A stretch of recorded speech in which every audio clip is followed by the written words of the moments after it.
Alors, ma première question, ça sera, qu'est-ce qu'une grille de lecture? Une grille de lecture, c'est une méthode d'interprétation. C'est un outil qui permet de décoder des choses. Dans ce cas-là, c'est des comportements humains, mais ça peut être plein d'autres choses. Oui. Et qui va se baser sur éventuellement des croyances, des observations, des faits scientifiques, des conclusions. Oui. Et c'est vraiment un mode d'emploi, on va dire. Des grilles de lecture, sur les comportements humains, il y en a toujours eu. Des grilles philosophiques, des grilles religieuses. On a le catholicisme, on a le marxisme, on a le freudisme.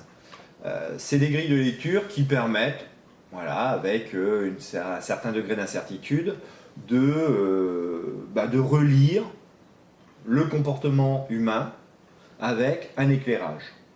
Ouais. Donc, pour caricaturer un peu, j'aurais tendance à dire, pour le catholicisme, si tu agis mal par rapport à une règle, à un dogme, c'est de la faute du diable, c'est de la faute de la faiblesse de l'esprit. Pour un marxiste, si tu agis mal, c'est parce que tu penses comme un méchant capitaliste. Pour un freudiste, si tu agis mal, c'est de la faute de ta maman. Mais voilà, donc on a eu des grilles comme ça qui se sont succédées, et puis dans l'histoire des grilles de lecture, il y a une personne que j'apprécie énormément, qui s'appelle Henri Laborie, qui a fait un ouvrage qui s'appelle La Nouvelle Grille, et qui va, lui, faire une grille qui va englober qui va englober déjà, exactement, qui va englober les autres grilles. Donc ça, c'est très intéressant. Là où les autres ont tendance à retirer en disant ma grille, elle est mieux que celle de l'autre, lui, il va faire une grille qui va vraiment englober toutes les autres grilles. Une grille commune, du coup. C'est ça, une grille commune, et qui va se baser sur des observations scientifiques. C'était vraiment un touche-à-tout, Henri Laborie, et quelqu'un de très cultivé, qui se tenait toujours au courant de toutes les découvertes, et puis qui va vraiment formaliser une grille de lecture.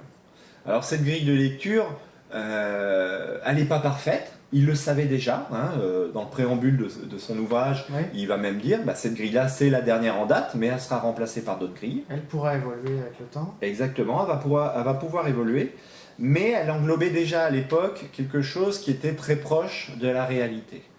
Et puis il y a eu le développement des outils d'observation, l'IRM fonctionnel, des choses comme ça, qui permettent vraiment de coller au plus près encore à la réalité scientifique et neurologique. Et donc on va avoir l'émergence de nouvelles grilles, comme la théorie polyvagale, qui va permettre de décoder encore mieux les comportements humains. Et c'est vrai que pour moi, et je ne suis pas le seul, il y a vraiment le avant et le après polyvagal de Stephen Porges. Il y a vraiment un passage... Ouais, vraiment, parce que ça va coller à une réalité physiologique et anatomique. D'accord. Qui était sous-entendue, mais voilà, lui il a vraiment travaillé là-dessus, et il a vraiment trouvé des choses qui sont déterminantes. D'accord. Alors avant de décrire vraiment les grilles, j'aimerais revenir sur une notion qui pour moi est très importante, qui est d'ailleurs, c'est Laborie qui me l'a appris, j'aurais tendance à dire. À quoi ça sert un cerveau? Bonne question. Un cerveau, ça sert à agir. Dans l'évolution, dans la nature, j'aurais tendance à dire que celui qui survit, c'est celui qui s'adapte. C'est pas de moi. Pour s'adapter, il va y avoir deux grandes stratégies. Il va y avoir la stratégie des végétaux, qui se base sur deux piliers, on va dire. Un catalogue génétique qui est énorme, et une capacité à se reproduire en nombre très rapidement.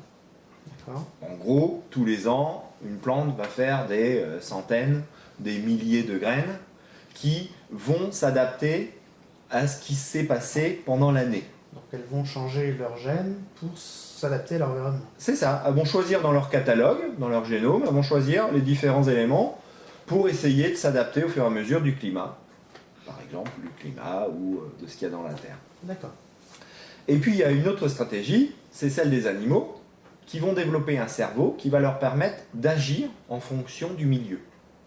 Donc autant une plante, quand il va y avoir de la sécheresse, elle va aller chercher des gènes qu'elle va transmettre à ses descendants pour supporter la sécheresse, l'animal il va s'en aller.